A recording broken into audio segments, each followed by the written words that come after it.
Like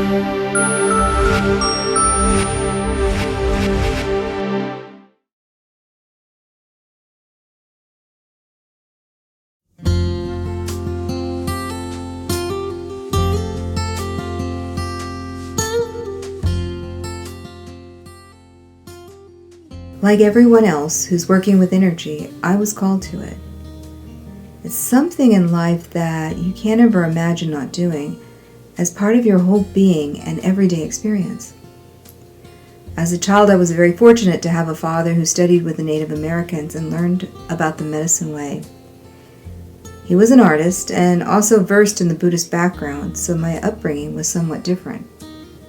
I grew up learning how to observe and talk to animals, understanding the silent and verbal communication while living on a working ranch. My father taught me how to look at the world through the eyes of an artist with a great deal of respect while exploring the energy and the life force that sustained us. At the age of 13, I went to a church camp with a friend, and soon after I left everything that I'd learned far behind me, thinking that my father's teachings were only to entertain a child's fancies. Through the coming years, I worked hard to suppress any mystical experiences until my middle 30s, but I continued to have experiences that kept leaking throughout my life.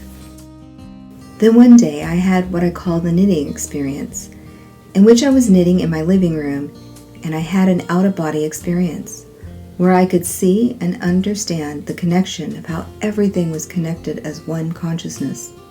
It was then that I understood on a multidimensional level that what my father had taught me was not a fairy tale. It was a few years later that I woke up one morning and I had two beautiful golden beings standing next to my side of the bed waiting for me to wake up. They were as bright as the sun, but it didn't seem to hurt my eyes.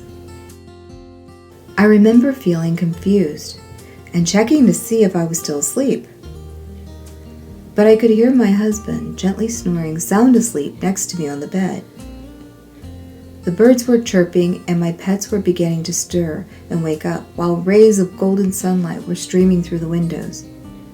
I remember I closed my eyes and then opened them again, thinking that they might be a figment of my imagination. After a few tries, I gave up. Finally, I asked what they wanted, and the one closest to me said telepathically, "Anna, this is not what it's about." "About?" I said, not knowing what they meant, and again I heard the same phrase and a pause.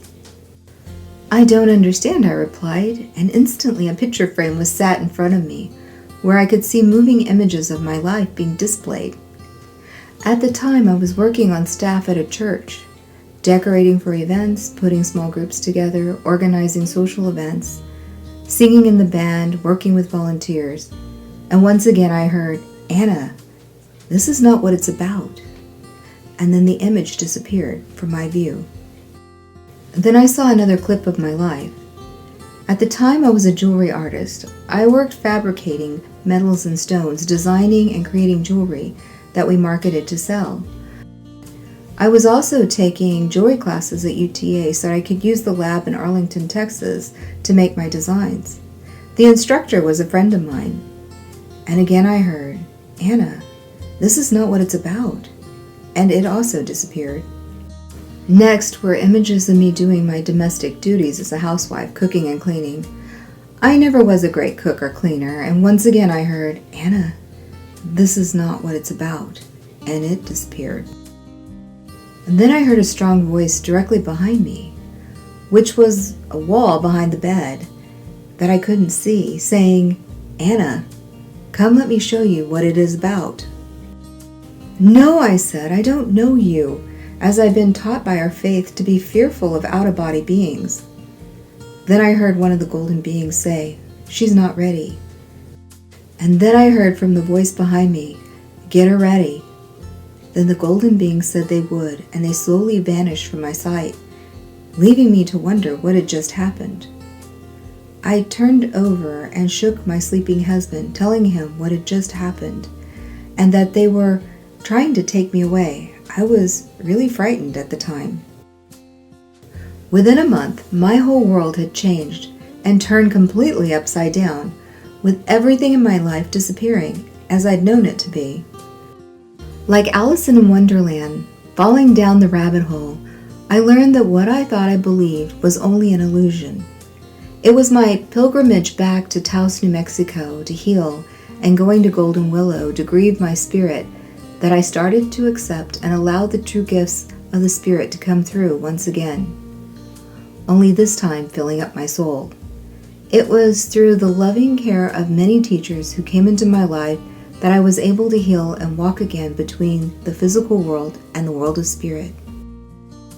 I was fortunate in 2007 to attend a week with Hank Wesselman, a shaman practitioner, who renewed my life with my father, and I have gone on to practice with spirit. In 2010, I was taking a nap before I was about to speak at a group one evening. When I awoke, there was a golden being standing at the foot of my bed. I asked what they wanted. "Anna, do you want to know what it's about?" I knew then that what they were referring to was the purpose. "Yes," I said instantly, and immediately I saw a picture of the earth, only it was dark, and then slowly there was a light, then another light, and another, until it grew, like the candlelight service where the whole earth lit up with light. I knew what I was witnessing was the awakening of the earth and understood the purpose and what was happening on the planet. Another mystical experience that I often share with others that was important in this journey of light language is called The Voice, which I wrote and published in one of my books called A Journey into the Sacred Heart. I think that this story helps fit the pieces together and gives people an idea of what light language is all about. This particular experience happened just before everything came crashing down on my journey in my awakening period, and it taught me a lot about how energy works and how we're all connected. At the time, I was on staff at the church, and our pastor requested for staff to attend both services on Sunday. My family liked to go to the regular service in the early morning, then leave to go home to prepare lunch. After a few Sundays of doing both services, I got tired of sitting through 2 services and decided when they called for backup singers in the band, I signed up without hesitation. After all, they wanted anyone who wanted to make joyful noise, and that's what I did when I sang. It was a wonderful experience to be part of the backup singers for our worship leader and singer. She had an amazing voice and could bring people to their knees with the music. I just felt so honored to be behind someone who was so talented. One fine Sunday morning, when we were singing the Revelation song, which is so beautiful, and if you know it, then you know that it has a part where the lead singer holds the note for a long time, and the backup singers jump on the note, kind of like jumping on a train and holding it in harmony. On this particular Sunday, I must have gotten the note right, because when we all came together, it shot pure joy through my heart and out through my body and energy fields that I astral projected out of my crown into another dimension. In fact, I found myself in a place of pure golden white light. And there, can you imagine, were 4 of my golden beings actually surprised to see me there. All I remember is with huge enthusiasm, I greeted them with such love. And in doing so, I heard very clearly, "Anna, you have to go back. They are still there, and you're still holding the note." With so much joy in my heart, I just said, "No." And then I heard once again, "You have to go back."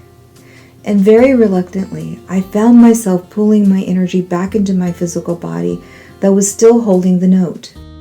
As the band continued the song, I realized once I was fully inside my own physical form, I couldn't see very well out of my eyes, as it's a lot like having a bright light shining in your eyes and you see spots everywhere. It took me a minute for my eyes to adjust. When they finally did, and I looked out on the sanctuary, I saw what looked like a mirage on a hot pavement blow over the entire congregation, like a wave starting from the right and moving to the left. It happened very quickly, and then something odd happened. I saw people's auras burst into golden white light all over the sanctuary, and then I saw others who had pitch black auras. The people whose auras were golden white were engaged, smiling and full of joy, and the others were completely uncomfortable and digging in their purses or looking down, fidgeting where they were sitting. When we finished the song, the band exited to sit on the band's designated pews for the sermon. But once we reached our seats, no one in the congregation, including the pastor, wanted to move. Whatever had happened and whatever swept over us had put us in a peaceful state, and no one wanted to break it. Finally, our pastor went to the podium and cleared his throat, trying to organize his sermon, and started to preach. I, of course, was asking silently what had just happened telepathically to my golden beings, but not a word was said to me. It wasn't until I'd said all my goodbyes and was driving home and asked the question again that I got an answer. I heard my name, Anna, and when I did, I knew they would explain what had just happened that morning. Anna, when one remembers who they are, then others too will remember who they are. It only takes one. I had been attending that particular church with my family for 20 years, and I knew almost all the families and people in the church. I had to ask, but what about the people with the black auras? And I heard very clearly, it is a choice. So I went on to question, thinking about all those I knew who had the black auras, and the beings answered in a loving tone, it's not about judgment, but to remember, it is all a choice for each individual to choose if they want to remember or stay in the darkness. And then I saw that there were going to be days when I too will choose that, and others will open up. It is our free will, and in that moment I realized with full recognition that I had seen the ascension process firsthand. So what I'm here to remind others is just how powerful each one of us are, and what we put out into the world affects not only ourselves, but also all those around us. If we live in fear, we become a symbol of fear, and others will pick up on it. If we live in love and harmony, then others will pick up on that as well. What we have to learn is not to change others, but to master ourselves. And when we do, we create something truly amazing in a collective consciousness. It is a choice. So what is light language? Well, light language is a language that every human being is already very familiar with. It is the language of the chakras, the auras, the energy fields around and in the body. The language of something that most people are not conscious of, and yet it is a fluent language of the soul, the spirit, and even the subconscious mind. The one drawback is that we as human beings become so invested in the physical world around us that we often miss this beautiful language altogether, even though our bodies and energy fields are speaking the language and picking up information from others on an everyday basis. What most people feel or experience when they tap into this language is what the intuitive world calls hits or knowing. In truth, it is a light from our energy fields encoded with the energy from our emotions and thoughts, which are always talking to other people's energy fields, expressing our deepest wishes and desires. The information that is shared can be about our health, and even our soul contracts and agreements that we have during this lifetime. When you break everything down, you find that everything is created out of light and energy. This is the very basics of understanding that light also carries information that is not only an expression of color, but rather an energy that can be seen, felt, or experienced in a number of different ways within our energy fields. For those that have the ability to see the human aura, they can learn to read the colors, but they can also learn to feel the energies that someone is expressing throughout their fields. Our health is also projected in these energy fields around us, and before we develop an illness, it always shows up in the subtle bodies, which is comprised of light and energy. If we don't clear the energy within our fields holding the illness, we eventually advance to the next stage of carrying the illness in our physical bodies. Acupuncturists and energy workers have known this throughout the ages. As we learn more about light language, we realize that it is a holographic universal language that we as human beings all use. When we become more aware of this multidimensional language of the soul, we learn to translate and process this living language by understanding our alignment with our energy centers and how they merge into the energy fields in and around the physical body. When we remember this, we become aware of our birthright as multidimensional beings connected to a universe as a whole. A while ago, I was invited to do a quick introduction about light language in front of a group of medical professionals. On the drive to the luncheon, I wasn't sure what I was going to say or how I would present light language to this particular group. And then I heard my name, Anna. In a second, a memory passed before my eyes. It was a long time ago when my husband and I were first married. I remember him coming home one day. He was excited because he had been working as an engineer and he had something he wanted to share with me. Taking both my hands, he led me into the room where we had our computer. Well, we sat in front of it. They're more like word processors. And he started typing something on the screen. I looked at it. I had no clue what it was. But all I knew through his excitement was that something special was happening, but I couldn't see it. Looking into my eyes, he said, "I want you to remember today, because today is very special. You're witnessing something that's going to change the world."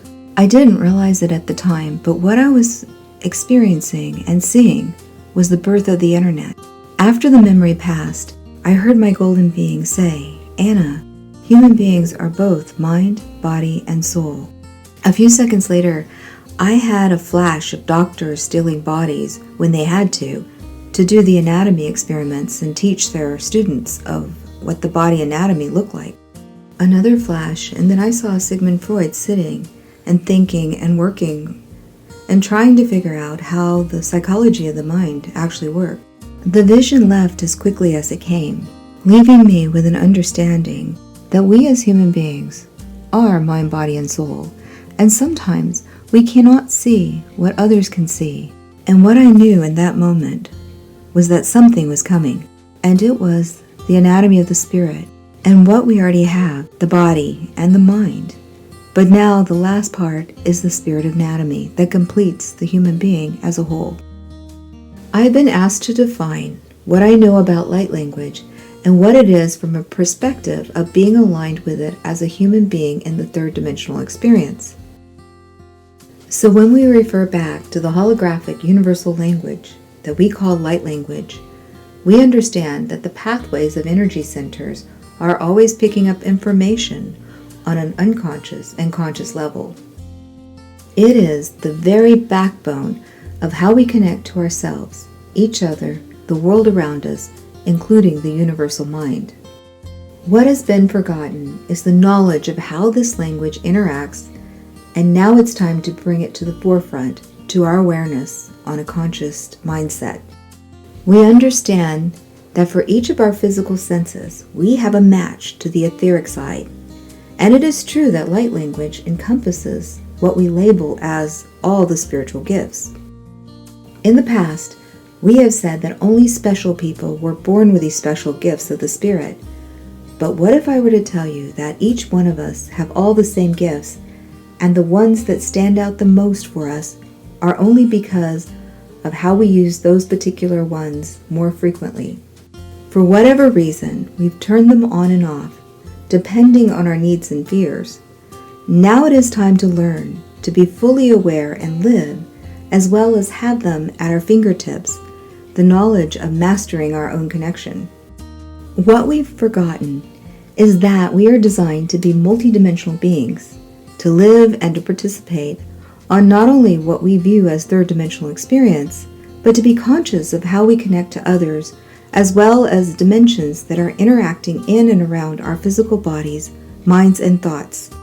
As we are becoming more aware of making the adjustment to align with the new Aquarian age, many people are asking questions, wanting to understand how they plug in. To answer this question, it's important to consider that it all starts from the very basics of understanding yourself. With each person's expansion of awakening, we are suddenly finding ourselves face to face with a new understanding of this ancient knowledge, and with a greater understanding of how we fit into the great scheme of things during this lifetime. And suddenly, we are aware that we have the ability to change what we're experiencing, not only in our physical lives, but now on multi-levels. As we begin to learn how to transmit and receive messages through our own multi-layers of energy centers and etheric bodies, we begin to see a much higher perspective of communication and the way we look at the world while sifting through all the information that we're exposed to with this living language. It is up to each person to discern information that we were all misinformed about by recognizing how the information was not all that accurate. Take, for instance, the idea that only certain people were gifted, and even that certain people were empathic. It is when we recognize that we are all cut from the same fabric and that we all share the same gifts of the psychic senses, knowing that no one is left out. Again, we are reminded that it is only when we are taught or deny validation through our peers and others that we begin to doubt ourselves and how we plug into our natural gifts, forgetting once again that we are all equally blessed with the same abilities. For most, in some shape or form, they have been told that it was only their imagination or it wasn't real. So now when we start to become more aware of what we're receiving on an energetic level, knowing that when the hairs stand up on the back of your neck, when your arms start to tingle, when you see something and can't explain it, when you have a sudden knowing of how things work, when you're suddenly aware of energy in the room, when you connect with someone you've never met as if you've known them all your life, when you see other dimensions or experience another person's feelings as if they were your own, when you see patterns that others miss, or have a feeling that something is going to happen, etc. The list goes on. Know that it is all real. Once again, we are reminded that on a soul level, our souls are immortal and have always existed. And we begin to understand that while we're having an experience in the lower third dimensional planes, then what we're experiencing, if we only continue to focus on this one plane of existence, is the illusion of separation. We have come way too far to snap back into this deception. The time of shifting from operating in old linear energy to the new, non-linear, multidimensional energy is upon us. Most of us have forgotten that we are truly self-sufficient and able to resolve any issues we perceive to be holding us back from achieving our desires. We are given life challenges to awaken our subconscious. It is a calling to get our attention and to drive us to fulfill the reason we came into being. You have everything you need to joyously create everything you desire. Please join us in the Light Language Level 101 workshop, Anatomy of the Spirit and How We Connect. This class covers the basics of the language of light. It is a prerequisite to all other courses within this field. This workshop is designed as an overview of how you fit into the scheme of things by learning about different energy centers and how they communicate to each other on the physical and soul level. Students will discover a progression of the ages and how the multidimensional being fits into the third and fourth dimensions through our physical and spirit anatomy. We also have Level 102, You as a Multidimensional Being, Prerequisite Level 101. In this class, you will explore your spiritual gifts on a conscious level and understanding yourself as a multidimensional being. Through guided explorations, you will become more aware of the power of co-creating as you align your mind, body, and soul in experiencing different states of being and how you fit in and relate to the universe. If you would like to learn more, then please join me, Noyce, in a guided tour in understanding and reminding us all how we plug into ourselves, each other, and the universe in the Light Language workshops and classes. For more information, you can go to my website, circleinsights.com.